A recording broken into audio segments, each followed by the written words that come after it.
So right now it's in EV mode. The engine is completely off. So it's pretty silent and stealthy.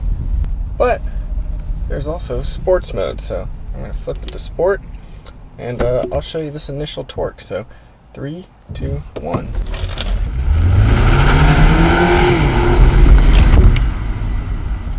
Okay, so this is my 1-year review with the Hyundai Ioniq. This is the 2019 model. I would have gotten the 2020, but in the fall of 2020, they didn't have it. It was kind of delayed versus Hyundai's other product lines. So in the past year, I have gotten 36,000 miles on the car. Because of the pandemic, I wasn't able to get more. I do drive a lot, but here's my review on what it's like to use as a personal driver, doing insane road trips, ski trips, all of those other things, because most people use this for lifts, so they can't really speak too much on what it's like.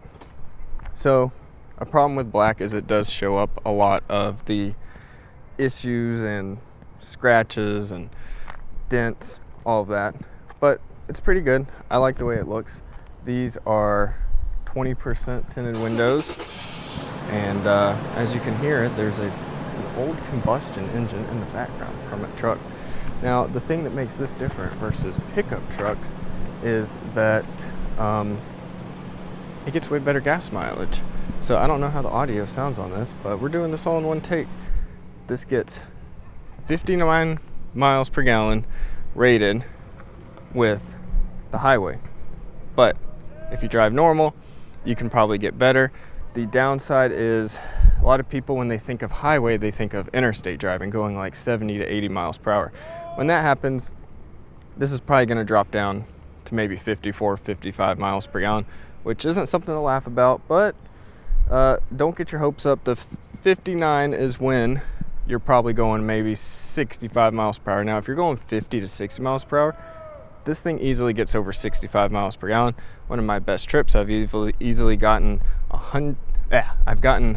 81 miles per gallon on a 120 mile trip. I can post a little screenshot right here of that trip, but it's pretty good. Now, you definitely want tinted windows with a black car, but the good thing about this is the AC is very efficient and it runs off of the battery, so you can sit in a parking lot. It's dead silent. You're running the air conditioning. It's super crisp, cool.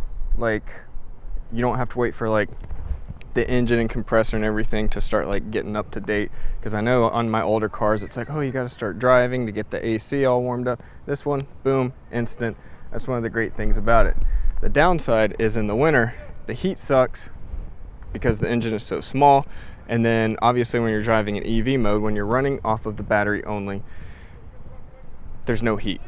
It's just gonna suck in the ambient temperature outside, which is horrible because most cars, they get their heat from the engine. But this engine is so small, so it takes a while for the engine to warm up. Hybrids do not do good in cold weather, which kind of sucks here in Portland, but a little hack that I do is I put it in sport mode, and that forces the engine to come on.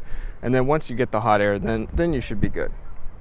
So speaking of cold weather though, the tires, if you switch them out for winter tires, boom, you can literally drive on ice, you can drive up mountains. I go on snowboard trips all the time. I haven't even had to chain up once in this car just by getting some Bridgestone winter tires. No studs, nothing. The only problem is it's kind of low, so the clearance is not that good. So you may have to dig some snow out, but when you're just driving on snow or ice or slush or whatever type of condition, it's like a magnet. Like, it outperforms Subarus with 4-wheel drive using all-season tires. Like, I've actually had to pass them, and they give you a weird look when they're in their big Subaru SUVs and you got a little tiny hybrid that's passing them going up a mountain in the ice.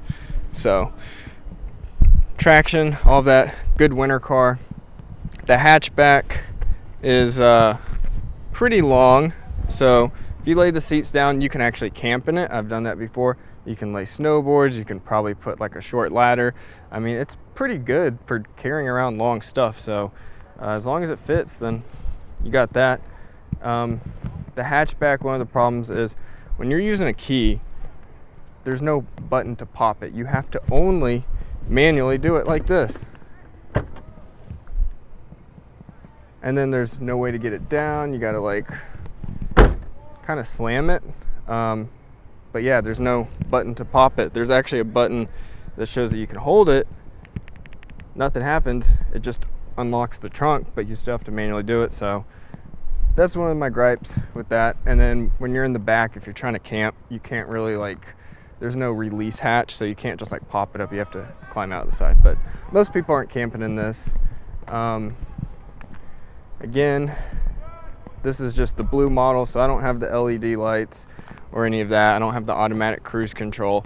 I don't have those other features. But when you're getting 60 plus miles per gallon in warm weather, then you can't really complain. And then in the city, it's rated at 57, but if you time your braking right, which it shows you a little gauge of when to brake and how much juice you're recovering, you get probably sometimes better. I actually, if there's not too bad traffic, stop and go, I've been able to get it in the 90s miles per gallon on shorter trips. But that's if you're just able to time it right and all of that. But it is nice when you're just sitting at a stoplight and you can run the AC and it's dead silent and you're just running off the battery while everyone else is just sitting there guzzling gas in gridlock traffic or waiting in a drive-thru at something that's fast food. So I really like that.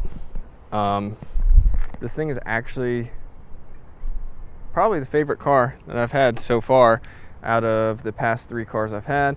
My last one was an Elantra, but this one just blows it away. Even the torque, because of the hybrid engine, makes it feel a lot faster. It's the battery combined with the engine, it's just kind of instant. So I've raced people going 0 to 40 miles per hour and they have Mustangs or Camaros, or not top of the line sports cars, but usually cars that they think are really fast, and you're able to kind of beat them. But then in the long run, once you're starting to go 40 to 60 to 80, then the acceleration kind of it dies off. But that initial boost, it'll push you in the back of your seat. Yeah, so we're gonna do a little example of it driving, and yeah. Okay, so we're reversing, and it does a little beepy sound to notify people when you're coming around, because the car is pretty quiet. So right now it's in EV mode, the engine is completely off, so it's pretty silent and stealthy. So it's really nice. Doesn't affect the neighbors. But there's also sports mode, so I'm going to flip it to sport, and I'll show you this initial torque. So 3, 2, 1.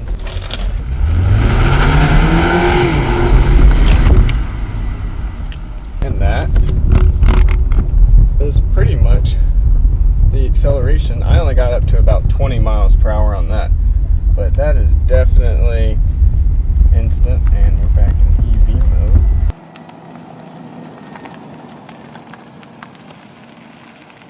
And obviously this is a push to start, so put on the brake, scans the system, and we're gonna go. So obviously it's pretty silent when you start the car. Nobody can really hear it. Many people will walk up to you though, and they'll be next to your car in the parking lot and they don't realize you're in there with your car running. So that's what happens when you got a silent car. Right now obviously we're going on battery. My whole tank so far, my MPG, I don't know if you guys can see, but it's showing about 63 miles per gallon, and that's even with some sport mode bursts. Not really a fan of the turn signal, the little beepy sound, but I completely went in the wrong parking lot. As you guys can see though, this is a dash mat. I got the version with the brighter interior because I'm very sensitive to heat, and I just wanted the coolest interior there is. So obviously a lighter interior doesn't absorb heat as much as a dark one. The only problem is this dash is like a bright gray, extremely reflective, and I used to have a horrible problem where you could just see this huge glare in the windshield. I wouldn't say it was blinding, but you could see all the shapes. It was pretty bad. It desaturated the colors, which was not something I was a fan of, because I could see like bright blue sky, deep blue, green grass like on the side windows, but then looking out it kind of had like a grayish hue, and the glare was just distracting. So this definitely reduced the glare. I don't care too much about damage on the dash because it's cloudy here in Portland, not that much sun. I have a sunshade, and it was a bright interior, so it obviously reflected a lot more. But I really like this car.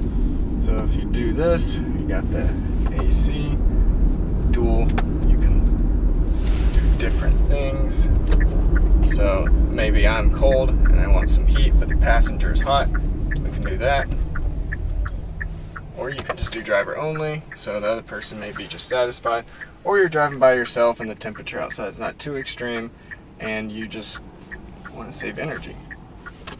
But there's that. We have touchscreen. I don't really have much going on. You can plug your phone in or connect with Bluetooth, and it gives you a nice GPS screen, so you don't have to worry about clipping your phone onto anything, which is one of my favorite things because I travel a lot and drive, so having the GPS right there projected from your phone is pretty good. We got that. So right now our energy flow and eco driving is not the best, but again, you can't complain about that type of gas mileage on a car that can also be that fast and accelerate. So I turn it off because it's kind of distracting. And right now on this tank, I've already gotten a little over 600 miles of range, but if you get 60 miles per gallon and there's 12 gallons of gas in the tank, I mean, if you do the math, you're going to have over 700 miles of range. So there's that. One of the problems though, because right now we're summer driving, winter driving, hybrid batteries, they're not really into the cold. So you got a combination of that with just, you know, more dense air and the engine's having to work harder. In the winter, it's pretty bad with the gas mileage. Like, not, when I say bad, I don't mean, oh, your gas mileage is going to completely tank. It's just the percent loss is definitely a lot bigger with a hybrid. I get an average of maybe 45 miles per gallon on the highway in the winter time, which, again, how many other cars are going to get 45 miles per gallon when you're driving about 80 miles per hour on the interstate when it's like 30 degrees outside? Like, I don't know any cars that's going to happen. So yeah, you do lose 15 miles per gallon, but you're still better than like every other car that exists. And the other thing is, if you're just doing like light city driving and not going at highway speeds, you can get pretty much 50 to 55 miles per gallon in the winter. So it's not that bad. Again, the insulation though in this car is not the best, so there's a lot of road noise, and the ground is kind of like, I guess you could say the floorboard's pretty thin, but it's not going to retain heat as much. But once you get the engine blowing hot air, then it actually does get pretty toasty in the winter time. But it does take a while to heat up.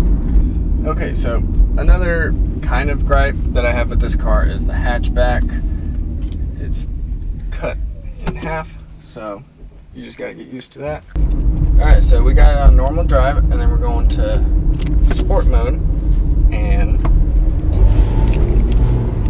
the engine cuts on, and you get a little orange indicator. The higher end models though, apparently the whole screen like turns red and looks all aggressive, but not in the blue version, which gets the best gas mileage and doesn't have the automatic driving. So it's just like a pretty bare bones car, but gets insane gas mileage, and I was able to negotiate and get it for about $19,000 straight off the lot with 0 miles, which I'd say is pretty good, because I've definitely made my money's back just from driving and the amount of gas that I've used and how expensive gas is here on the West Coast. I mean, they have all these online calculators, but this definitely saves you gas. Plus, it's nice to know you have really long range, so like say you're driving through a remote area try to take advantage of people doing family trips in the SUVs by price gouging their gas prices. You can just drive right by those gas stations knowing that you have about 700 miles of range, which is crazy. So that's part of the reason why I haven't gotten a Tesla. So that's pretty much all I have to really say about the Hyundai Ioniq. It's a fun car. It gets great gas mileage. It has a lot of storage room. It's cheaper than other hybrids. It's good for the environment. That's a selling point for a lot of people. Personally, not me. I mean, it is a plus. I'm not complaining about that. But just to be able to drive so much and not use that much gas is amazing, and doesn't hurt your wallet. And when gas prices get cheap, you're pretty much driving for free, I guess you could say. So I love this car, and I guess you guys can subscribe and I'll probably do some other reviews, but this is what I use to go on many skate trips and snowboard trips, and it's great in all types of conditions as long as you have the clearance. So I probably want to go backcountry off-roading in this, but you know. Exterior shots.